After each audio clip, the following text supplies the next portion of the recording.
This is a Crowd podcast.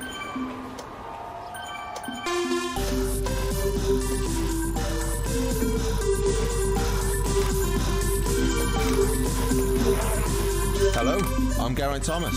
And I'm Tom Fordyce. And you've just entered the Geraint Thomas Cycling Club. Brought to you by Zwift, the indoor cycling app where fun is fast. Welcome. Welcome to another episode of the GTCC. We're going well here, G, aren't we? Haven't been shut down, we haven't broken any rules or regulations with our new club. Yeah, well, to be honest, Tom, it feels like chairman should be on top of all his rules and regs. It worries me that you've said that, to be honest. Yeah, but a chairman is more of like a helicopter view. I'm not getting involved with the nuts and bolts. I think this sort of thing is more club secretary. And I've got total faith in our interim club secretary, Louise. So there's something else that I've done this week. I've been thinking about snacks. Like when we do our club rides on Zwift and when I race you up that mountain near yours on a state-of-the-art bike and you're on some antique thing with cork brakes, right? What should I be eating then? Anything I can get my hands on? Yeah, I think so. I don't think we need to be too, scientific and stuff and have specific sort of sports brand stuff, although that would obviously help and be a lot more beneficial. But, I think we should mix it up, have a bit of that. And then also, seeing if we're going to be in France, maybe a pain au chocolat or maybe some homemade Welsh cakes. Open to all, I think. Did you sort of cross over that, that old era of cycling where you'd come down for breakfast as a pro rider and there'd be a massive plate of spaghetti at the breakfast table with no sauce? Did you just cross over into that era? Yeah, we still have that now, to be honest. Pasta for breakfast, that is a hard ask. Yeah, pasta, rice. Yeah, it's all exciting stuff on tour, mate. But I think we should do a whole episode about food. Yeah, good shout. I think that's for a later day. So put that down, Mr. Chairman. I'll stick it on the list.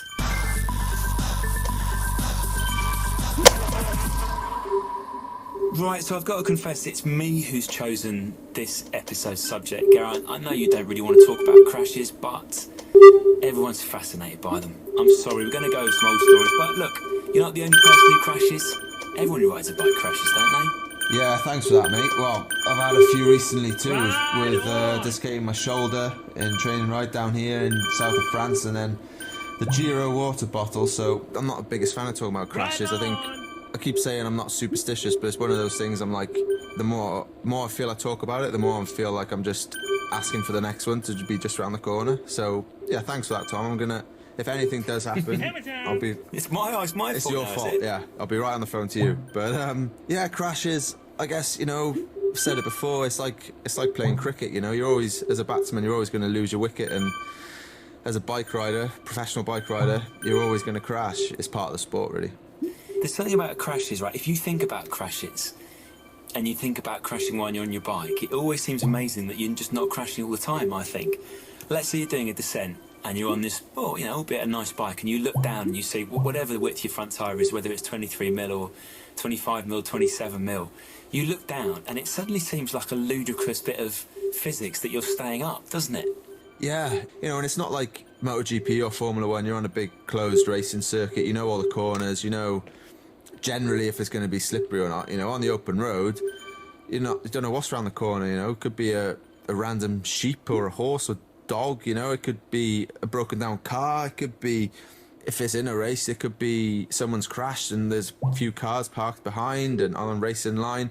Like Froome, when he had his big accident, it was just in a recon, so it wasn't in the race. He was riding the course before the time trial, and gust of wind, it was a strong gust of wind, obviously caught him and ended up crashing into the wall of a house and did some real damage, but luckily he's recovered and he's back racing and things. But it just shows it's just like freak, so much danger out there, really. But then at the same time, you just can't think about that. If you did start thinking about that, you wouldn't be able to, you wouldn't race, would you? You wouldn't be able to do your job. We'll talk about big crashes, I think, today, and we'll talk about how you survive them, how you can try and crash well, if that makes sense.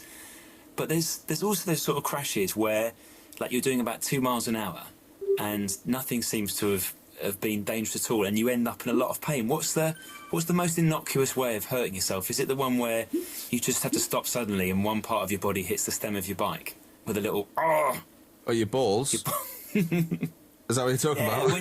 when you slam your balls into the stem of your bike. To be honest, I haven't done that for a long time. I think I was, in my teens the last time I did that, fortunately. Yours are all biggies, aren't they? You don't mess around with with a little abrasion on the balls. I got big balls. Have you? What are you saying about my balls? That your crashes are big. No, I don't know. I've got no idea what size your testicles are. Recently, they've been quite big, I guess. But yeah, just sometimes the innocuous sort of really slow crashes can be the worst. A really good friend of mine, Ben Swift, he was in LA, and he was just rolling along the pavement and his front wheel dropped off the curb. I think he was looking behind, talking to someone or something. Fell on over the bars, landed on his shoulder. I think he had to have 2 operations on his shoulder in the end. So it's just the slow ones. Sometimes you can land really awkwardly because you've got time to think about it almost. The fast ones, you're on the deck and you're just sliding and rolling or whatever before you know it. So the ones, they're probably the best because you don't have that real fear of holy crap, I'm about to crash here. This is going to really hurt. Then there are those sort of weird, semi-miraculous ones, aren't there, where you're absolutely convinced you're going to crash, and something happens and you stay up, and you're like, whoa, I thought I was dead and I'm still going.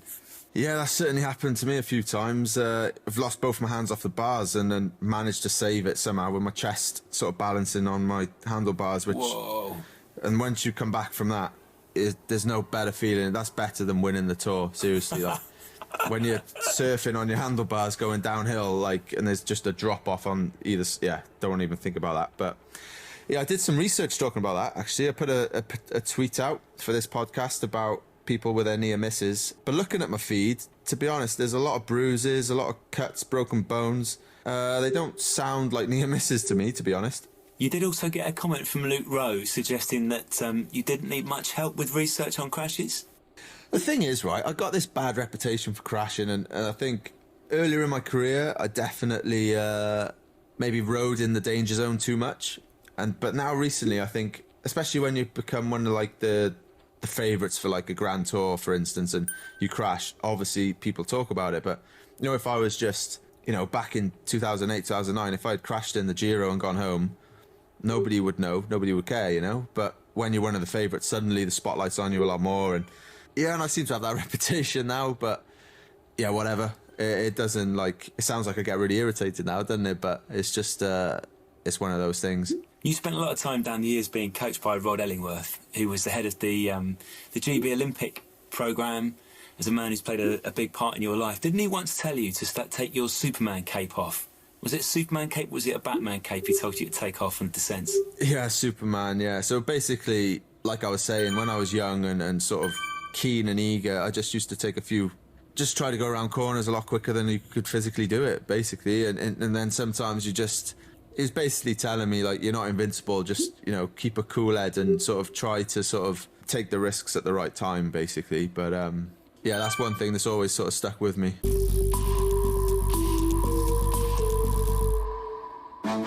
All right, people, Sideman here to tell you about an epic podcast that you need in your life right now. Here's how it goes.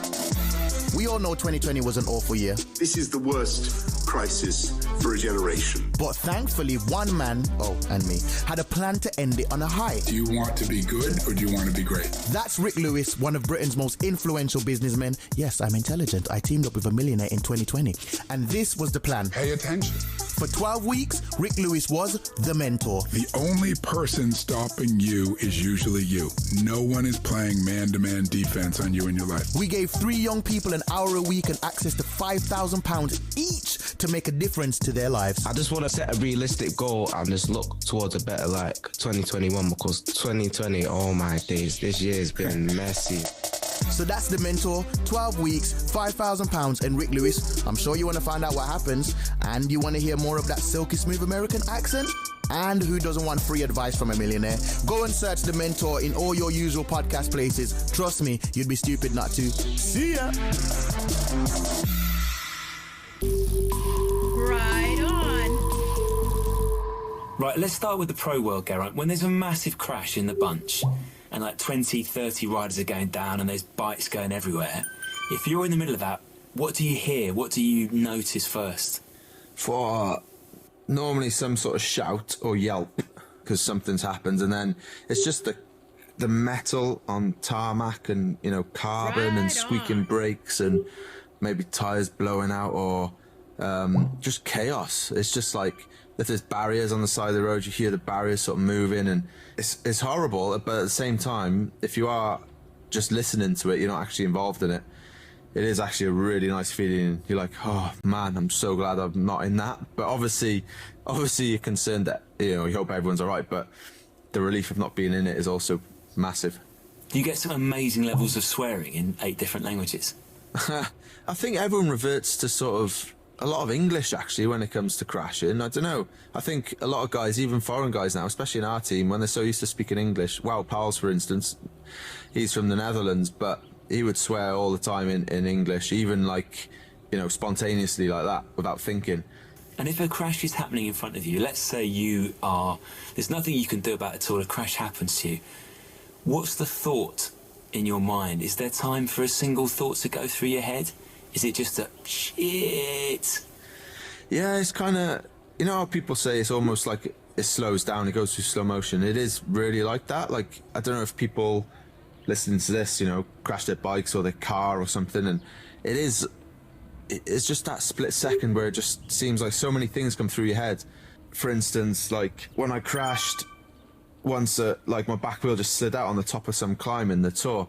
It hit a bit of a greasy spot, and I remember thinking, oh, if I just let this go now, I can hit this car, or I can try and save it, go through that gap, but then there's a big drop, and you just go for the car because you're like, well, I don't know what's down that drop, and you end up just hitting the car and you crash there rather than going straight. So yeah, I think all this goes through in like less than a second. You know, you don't think that you think about it, or you got time to think about it, but you actually do think about it. There's a lot of thinking going on there, but you know what I mean. I think.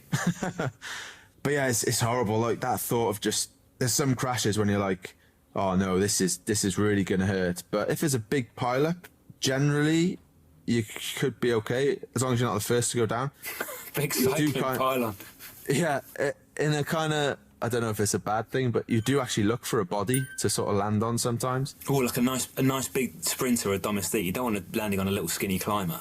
Yeah, that's true, but you'd still take a little climber over, you know, some sort of bike or bike chain ring or something, or yeah, all these like little things kind of go through your head, yeah. One of your roles on this podcast, on the Geraint Thomas Cycling Club G, is to bring our guests along. Who have you got for us today? So Tom, yeah, I think I've delivered some pretty impressive guests so far in the first 3 episodes. I think I'm taking my job very seriously, unlike you as chairman. But there we go, we can't all be perfect. But yeah, today I think I've probably delivered the best yet.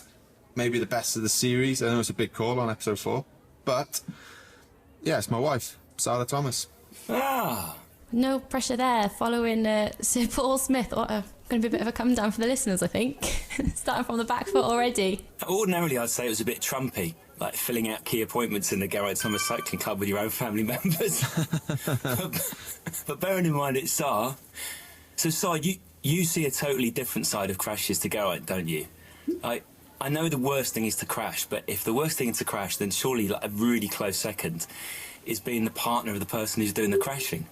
Yeah, exactly. Especially because you've got like no control over it whatsoever, so you just see it, and I don't want to experience it, but when you do experience it, you kind of know how painful it is, like how bad it is, whereas when you're on the sideline, you've got no idea whatsoever, and that's probably one of the hardest parts about it, because they just kind of carry on as well. So like in a football match, if you're injured, the whole thing stops, and you know, they kind of get you back on your feet, and then they carry on with cycling. They just, like, you're off, and then everyone else keeps going, and you just have no idea what's happened. You say watching them though, you don't watch? No, I don't race, watch, no. So when I see it later on the highlights, I don't tend to watch, just mainly because of the crashes, really. I don't like seeing it. I'm not a very good watcher. It makes me very nervous. So how did you find out the last big crash? It's quite hard with G's crashes because there are unfortunately quite a few that we could talk about. But the last biggie, what we might call the Giro Bidon. How did you find out about that one? Well, just on Twitter, because I knew it was a big day that day. I just only use Twitter for just the updates, really. And so I was like, I'll just check. I know it's a big day. I think it's just started. I'll see what's happened. And then I was like, the race has been stopped. I was like, that's weird. And then I was like, yeah, this Geraint is crashed in the neutral zone. So I was thinking, neutral zone, it can't be that bad. Like, they're not going very fast. But then I was thinking, why would they stop the race if it wasn't that bad? So I'm good friends with Marco, Geraint's kind of main Swanee. So I just texted him to say, I've seen Geraint's crashed in the neutral zone. Is he okay? And then they said, actually, no, he's in quite a bit of pain. So I was thinking, oh, God, why today? That's the thing with getting updates from random people on the road, though, isn't it? It's like Chinese whispers. It's like, oh, yeah, he's hurt his elbow. And then somebody else, it's done something to his knee. Yeah. But it's your pelvis, you know? So, but yeah, it's just... Well, they said that you hadn't been back to the team car to see the doctor, which was a good sign. Yeah, I think I mentioned this before, though. It was all a bluff, you know. I didn't want to go back to the team doctor because I wanted to just make out as if I was fine. So I sent some of the boys back just to get me a couple of paracetamol or whatever and just sort of like, you know, relaying how I was feeling and that, and I knew I wasn't great. Yeah, that was all a bluff that didn't really work out in the end anyway, so... Well, you bluffed us.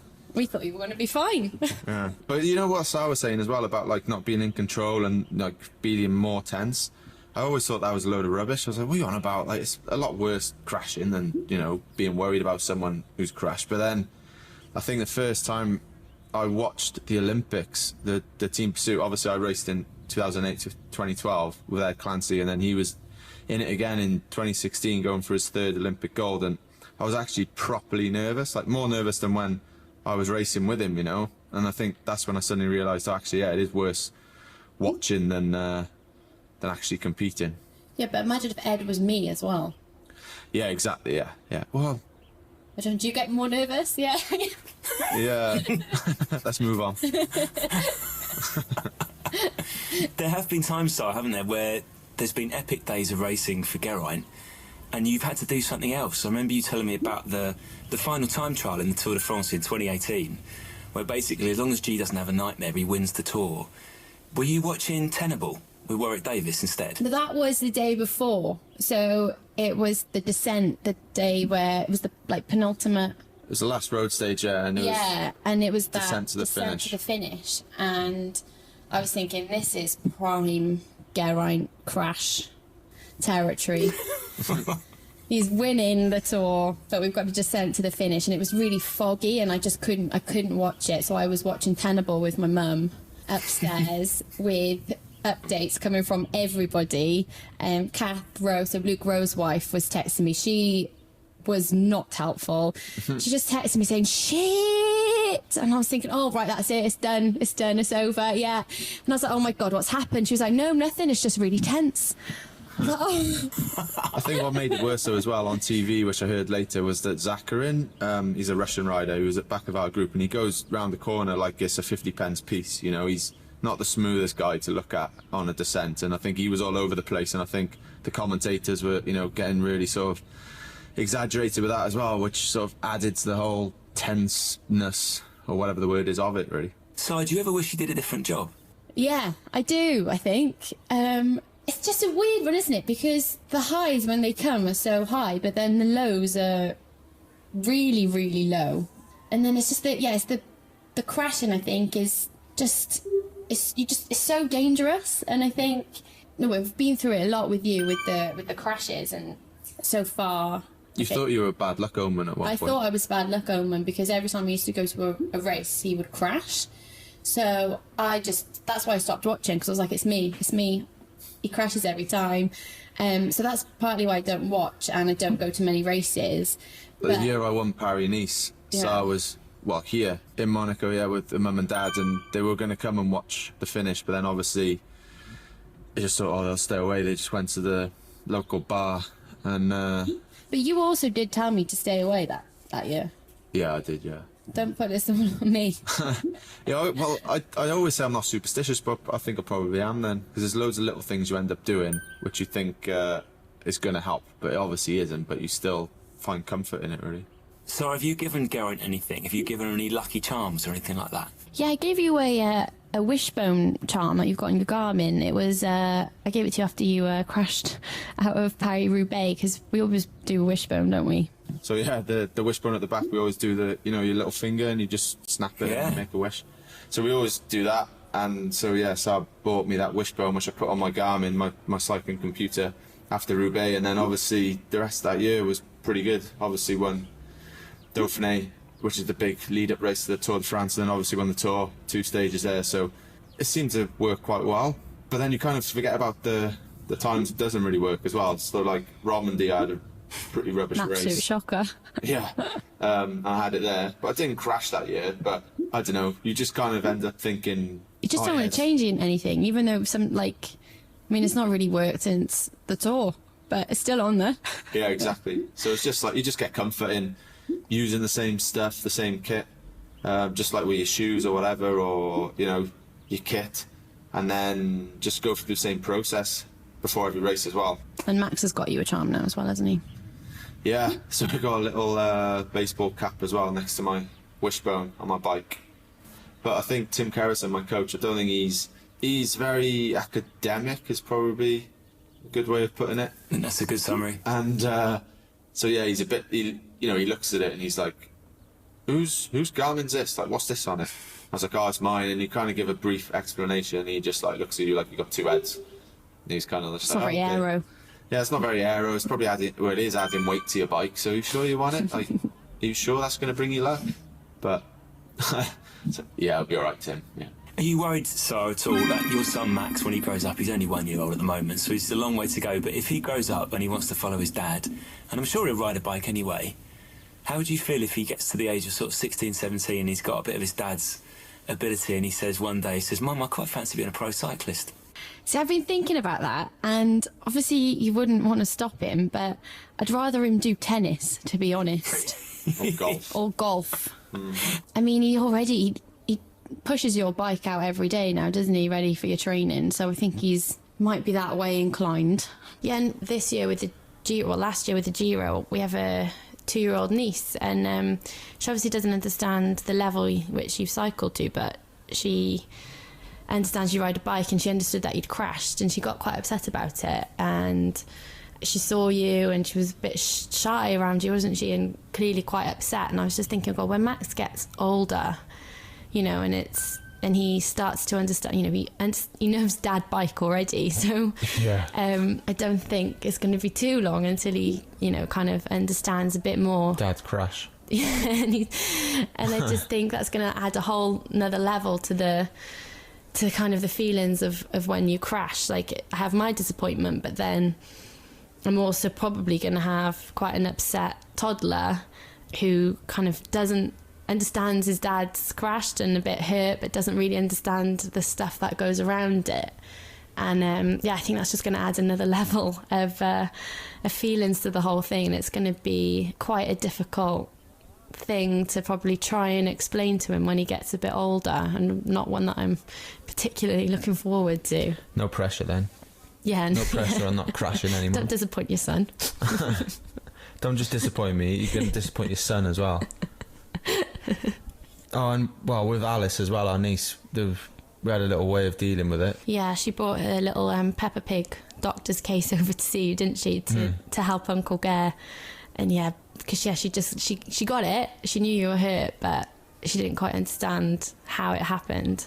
But yeah, here she arrived, briefcase, Peppa Pig, case in hand, stethoscope. Yeah. And you were good to go. So what's Geraint like in the aftermath of the crash? Because the G that I know, you generally don't complain, and you try and make light of stuff. So you probably see the real G in those situations. So when he's come back from the Giro, whether it's 2020 or 2017 or the road race in Rio in 2016, what do you see when he gets home? That one's really difficult, actually, because there's not much you can say, and that's probably the hardest part about it, because you all know the situation, you all know it's a bit rubbish, and there is genuinely nothing you can do. You just have to kind of let him be disappointed, because, you know, it was a massive, massive disappointment. And, you know, it takes its toll, I think, as, you know, the crashes physically as well as mentally. You don't see the months of work that go into it. Yeah, in the 24 hours after the Giro crash last year, it was really, really up and down. Because obviously we had the incident, you know, the crash happened, and we had that disappointment then when, you know, you did look hurt. But then speaking to Marco, and he said, we don't think he's that bad, we think it's his shoulder. So you're kind of on the up again, thinking, right, all's not lost. And then I couldn't really find out what was happening, so I turned on the TV then to see what was going on. And it's when I started seeing you fall back, and I was thinking, all right, he's hurt now. And that was kind of the biggest disappointment, I think, because that's when I realised, yeah, it was done.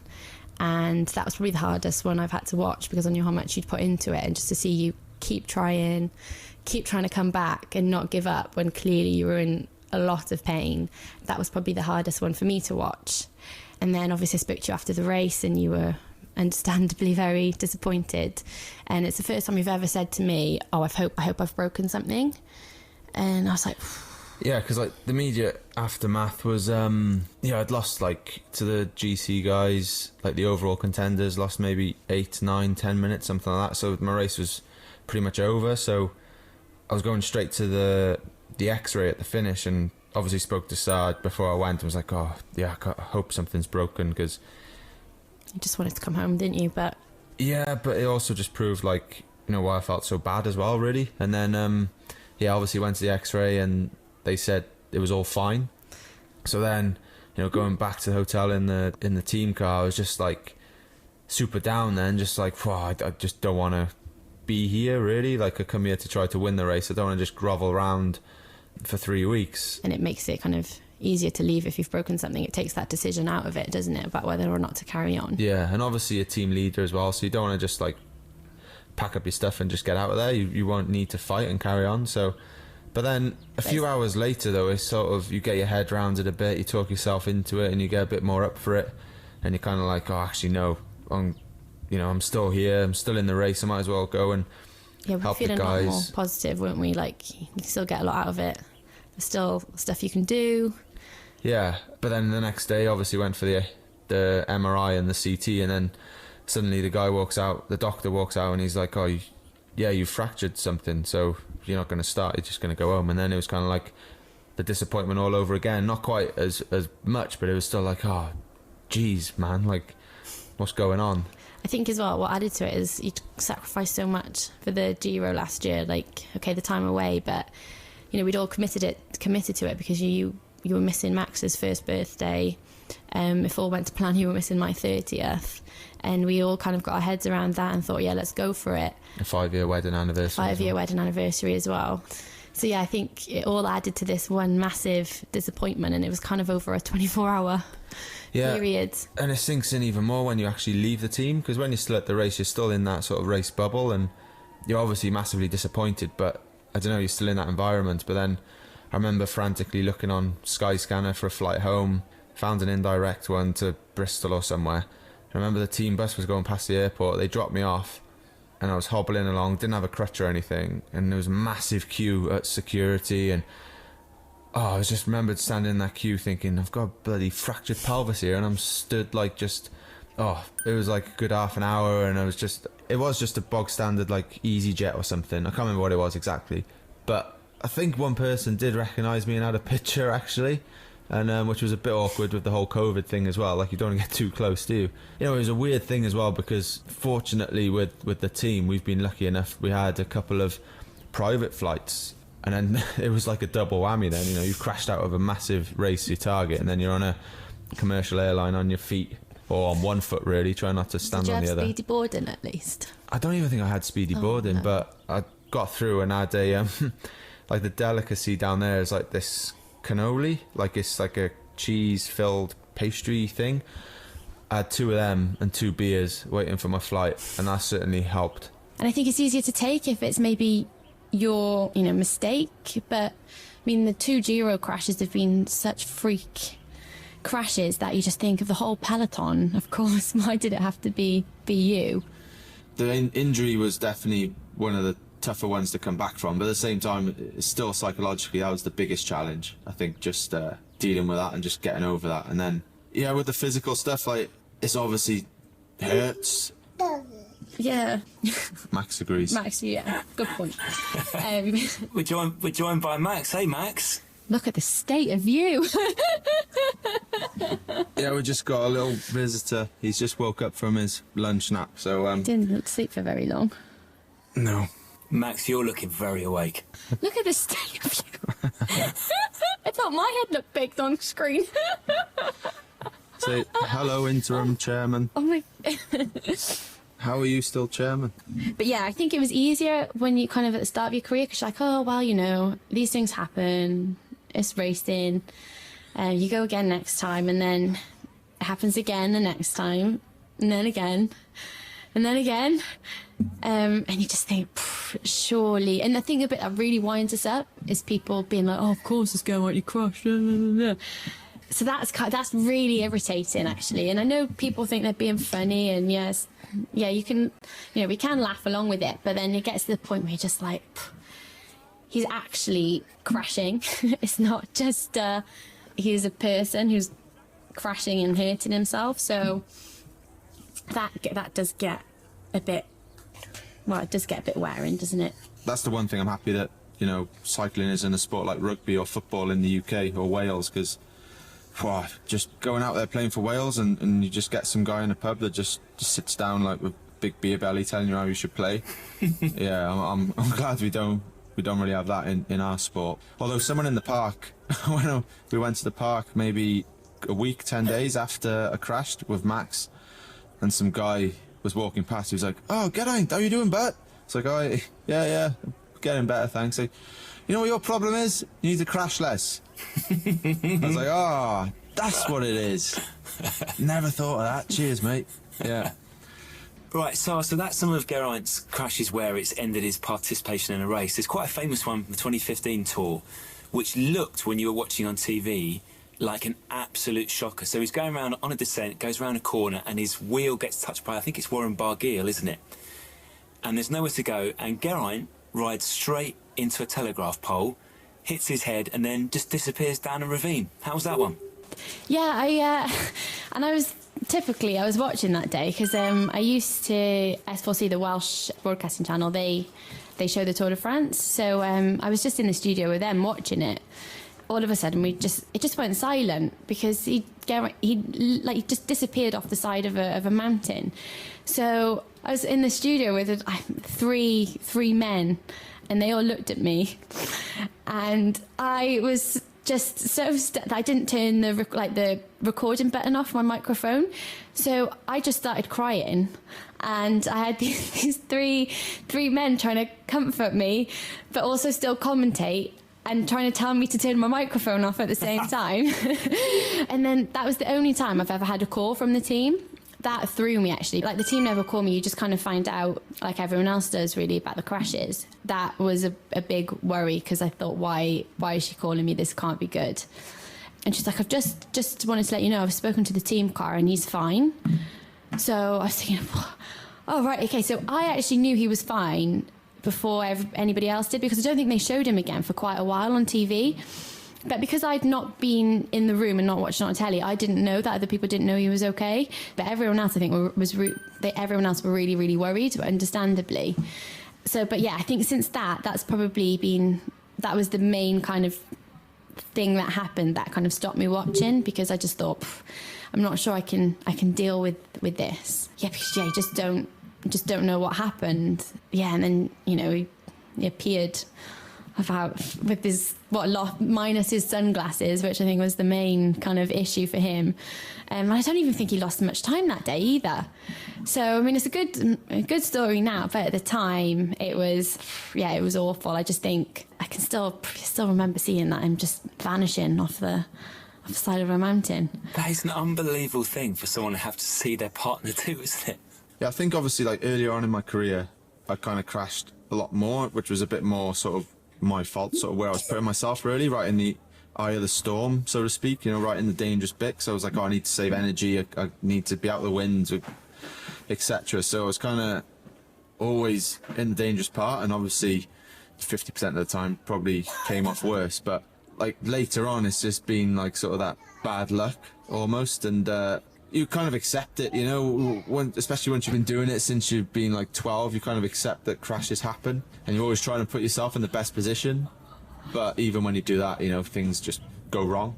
It's the what ifs that are the killer, isn't it, in those situations? So in that Giro crash, people listening to this might have seen the footage that did the rounds on Twitter. So you're going super fast for the neutralised section, you're usually just rolling out of a town, but you're rattling along because it's a downhill section, and then there's a cobbled section, which I guess is why the bead on the water bottle has jumped out of someone's cage, and then you seem to be, Geraint, on the far right hand side. So sorry, if I were you afterwards, I'd been thinking through all these things in my head, like why are they doing 35 in a neutralised zone, and why is there cobbles, and why is Geraint on the right hand side? Because if he's been like even 2 meters further in or a metre further on, he's okay. And that's the thing, I think didn't it like dodge a few other wheels as well, this bottle?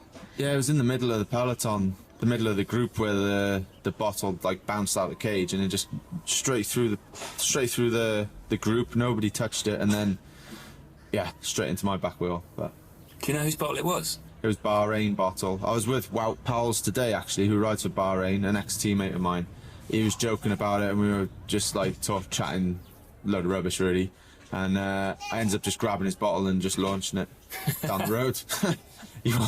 He wasn't too happy. He couldn't be bothered going to get it either, so he did the rest of the ride without a bottle. But it made me feel a bit happier.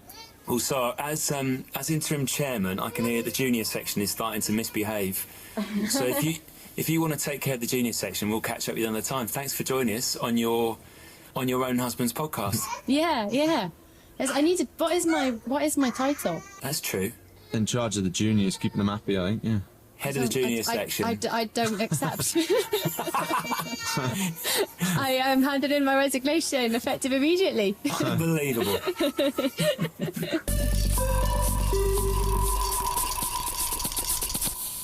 Is that time again? Time to catch up on your Zwift journey, Tom. Week 4 now. How's it going? How are you feeling? Any fitter? Look at the evidence in front of you. Can't you see it? Don't I look leaner? Faster? A bit more muscled in the thigh? I can't see your thigh, but yeah, your chin bone's looking good. Cheekbones. My chin bone. Cheekbone. You're looking chiselled, mate. Thank you. Well, I'll tell you what I've tried this week, because you know I like my mountain biking, I like getting out in the peaks or North Wales or the Lake District. I've got involved with a training programme called Dirt Destroyer. So this is quite specific to mountain biking. I know what you're thinking. Filthy.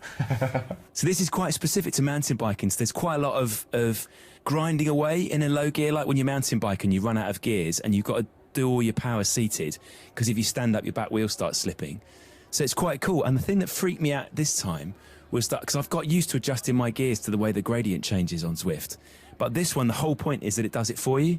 So there's points where it's going to drop my RPM down to about 60, 65. And then it's getting really stiff and I'm grinding away. So I enjoyed it, and I was on there, like before, for longer than I thought. This seems to be the thing. Fair play. That sounded pretty dodgy talk, that, though. There was a lot of grinding, a lot of being stiff, a lot of banging away. But it sounds good, mate. It sounds good. That's a different online app, G. Don't forget, you can try Zwift too. Just go to Zwift.com to start your free trial, and then you can join us on our weekly GTCC group rides every Wednesday at 6 p.m. They're quite relaxed, very sociable, very fun. We have a chat. Everyone's invited.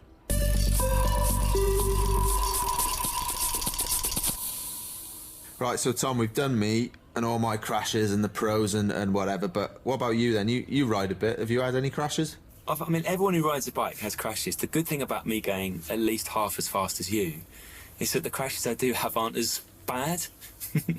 So you don't have much road rash then? Not really. I've had a few from, you know, when you're on a mountain bike and you don't land a jump properly, and then you think, 1 minute you're in the air and you're thinking this is amazing, and the next minute you're just sort of rolling off the side of a tree. Those are never great. Yeah, you do some damage in them though, wouldn't you? Like, at least on the road, you'd get a bit of road rash and you might, get a deep bruise, but going into a tree on a mountain bike, you could do some real damage doing that. Yeah, because you talk about road rash, I've had bark rash. I've kind of had bark rash on the track. Well, it's wood, yeah. Isn't it? Splinters. Polished bark. Yeah. The thing that horrifies me when you told me about your crashes Like, the worst I've really had, I've had a few cuts and some bruises. I've never broken anything, really. But it's the stories of when you've had bad road rash and you've basically made a massive mess of your backside or your thigh, and then you don't just do what I would do, which is complain about it all day and lie on the sofa. You have to go in the shower and seemingly make it worse. Yeah, so you get these like weird brushes that the doc gives you, basically, and it's really like pointy, and you just got to scrub it and get the dirt out, because obviously the last thing you want is to have a bit of dirt in there. It's a heel over, and then it's even worse then, because you've got to have an operation to clean it out. So you need to make sure it's clean. So you're in there, and it's like, I don't know, you know those scourers that you use when you're washing up, your pots? It's a similar sort of thing, really. And then there's a bit of iodine in there as well, and it's really not good. But to be honest, the day you crash, the day you're on the bus, you kind of, you still got that adrenaline from the race. The worst is the next day when you go home and then you get in the shower again. You don't have to scrub it, but it's just like, it gets wet. And, now these days, actually, you can get some that just stay on for 5 days, which are a blessing. But when you have to change your bandages yourself, like the next day when you're home and, on your own, that's a horrible feeling. I think the worst I ever had was when I was an amateur on the under-23 academy, British Cycling, actually crashing a team time trial. A bit of miscommunication, basically. Cav swung right, and I was sat on the right-hand side of him, so I was overlapping the wheel. So as soon as he swung over, he just wiped my front wheel out, and I just went sliding along the road. We must have been doing close to 60k an hour, like we were flying along. And I basically, from below my knee all the way down to my ankle, really, the whole skin was just taken off. And for a good 10 days after that, I was properly suffering with that. It's the idea of being in the shower and then scrubbing away and then looking down and just seeing like the shower tray being full of blood. Yeah, and then some of the boys, they'd be doing it. They'd come out and the doc's like, that's how you haven't done anything there, mate. Get back in the shower. And then you kind of feel sorry for them, but then you also just rip into them. It's just what you do, innit? Like, you're expected to be pretty stoic as a pro rider. I always think you're not meant to complain. Have you had any teammates, or are there stories about riders who have, instead of just soaking it all up and trying to, stiff up a lip it, have just whinged and complained about the smallest possible injury, like a flesh wound? 100%. Like, well, when he said flesh then, it reminded me of Fletcher. He was a Spanish guy. And to be fair, he did have a bad crash. Basically, he was in the Tour 2011 maybe, and it was one of the judges' car, commissaires we call them, and they were in this big bright red car. He was in the breakaway with one other guy, and this car, I think it had VIPs in, and they wanted to get past for, I don't know, take some photos and have some champagne, whatever they do. And they squeezed past and just clipped both the riders, and they went off. They went into the barbed wire fence, and it was horrendous. And but yeah, Fletcher, he moaned about, like, okay, you hurt yourself, and like everyone feels sorry for you. But you know what it's like. After a couple of days, you're like, mate, quit your moaning now. Get over it, Just crack on. And for the rest of the tour, he was getting the doc to put these bandages on him every day. Then towards the end, we were like, Fletcher, let's just have a look at this cut then. Let's see how bad it is. And it's basically healed over by then. We were like, come on. What? So that's us pros. Let's get back to the GTCC members and hear about some of their near misses. Tom, there's some right beauties in here. My favourite one, actually, is from Brett Carter. Brett says, I had to bunny hop over a tiger snake once at about 45 kilometres an hour. That was interesting. Also, my elbow was hit by a driver's side mirror. I had a chicken pass between the front and back wheel that almost made me crash. I'm not sure I ever want to go on a ride with Brett. Yeah. What's a tiger snake then? I'm guessing that's quite a dangerous snake. It doesn't sound great, does it? It doesn't, no. Here's one from Sean. Sean says, I got knocked off once by a pigeon that had been hit by a car. As I sorted myself out and looked up, it flew off. But one of its wings fell off and landed next to me. What? Has it flown off with one wing? Well, but I'm surprised we didn't have anyone saying they just fell over trying to unclip a traffic lights, because that's everyone's got to do that. Actually. So one of the first times I was out, clipped in, and I did what everyone does. The traffic lights changed suddenly. I pulled the brakes and couldn't get my right foot out, and I just started falling to my right. And there's a people carrier alongside me, so I've gone to put my hand on like the passenger side window to prop myself up. Unfortunately, it was a summer's day, so the window was down. So I just disappeared through the window. And then I'm sort of lying with my shoulder on this person's seat, just look up and just went, sorry. Here's one from Dan M. Dan says, London to Paris 2018. Stopped for a drinks break at a little art gallery. 4 of us resumed, immediately up a steep, blind bend. Moments before, a car headed around it, and I shouted that as we're in France, we should probably ride on the right-hand side of the road. It just missed us all. Whoa. That's never good. I had a bit of... actually, today I had a near miss. Yeah, so some bloody delivery, you know, those DPD drivers. He'd parked on my side of the road, so he was facing me, so he's on the wrong side of the road. So there's a car behind me, so I'm pulling out, go around him. I'm quite close to him because I'm in the middle of the road now, so... Next thing you know, the back door swings open. I ride straight into the back door. I didn't crash, but like I was like, wow, bang into like, you know, shoulder, hand, whatever, head. And the door swung around and hit him, and he started having a go at me. What? Because I hit the door into him. I was like, I said very politely, well, you shouldn't be opening your door like that, mate. In French, of course. Oh, yeah, in fluent French and very polite. I love delivery, man. Here's one from Matthew Drayton. He says, my 7-year-old did a Peta Sagan last week and cut across another rider, both sprinting full tilt at Maindy track. Oh, your old stomping ground. Lots of tears and grazed knees, but they both got back on. That's what we like to hear, isn't it? You'd crash, jump back on. Yeah, I got taken away in the hospital from Maindy, actually, when I was a kid. They put me in a neck brace and everything, yeah. Whoa, what happened? I must have been 12 or something, and there was a girl maybe 8, and she literally just got blown off her bike. The wind, a gust just took her. She blew off in front of me. I just, went over the top of her, crashed, and then got up. I was fine, started riding around, and I stopped. I was like, oh, yeah, I got a bit of a sore neck or sore head. I don't know what it was now. Then obviously they were like all like, you know, oh my God, just stay here, lie down, called an ambulance, put a neck brace on me. This poor girl that got blown off is like crying, thinking she's killed me. But go to hospital, was a fine, and nothing wrong with me. But that was probably my first trip to hospital, actually. Let's finish off with a nice one here from Mike Nugent. So Mike says, cycling into work in central London in a bus lane. I had my baggy shorts on because I was in a pre-lycra stage. There's an open back bus, rather old, goes past me, snags my shorts by the tag. It nearly pulls me off, but luckily my shorts ripped. I arrived in work with one leg of my shorts missing, but I did have lycra shorts underneath, so my bits weren't on show. Nothing worse than your bits on show. Right, to help our listeners out, G, what's the best way of telling your story of a crash when you meet up with your mates later? When you're telling your mates, I think you just need to egg it a bit, you know? You need to build the tension. If you're going 20k an hour, make it 40. Yeah. You know, just... You know, especially if you've got a few abrasions, don't show them everything. You know, do a Fletcher, even if they're nothing. Just put a big plaster over them. It might, you know, get a bit more sympathy. You can also hint at some internal trauma that they can't check up on, can't you? Like, you know, when you say, I've got some real deep interior bruising here, and there's no way of corroborating it whatsoever.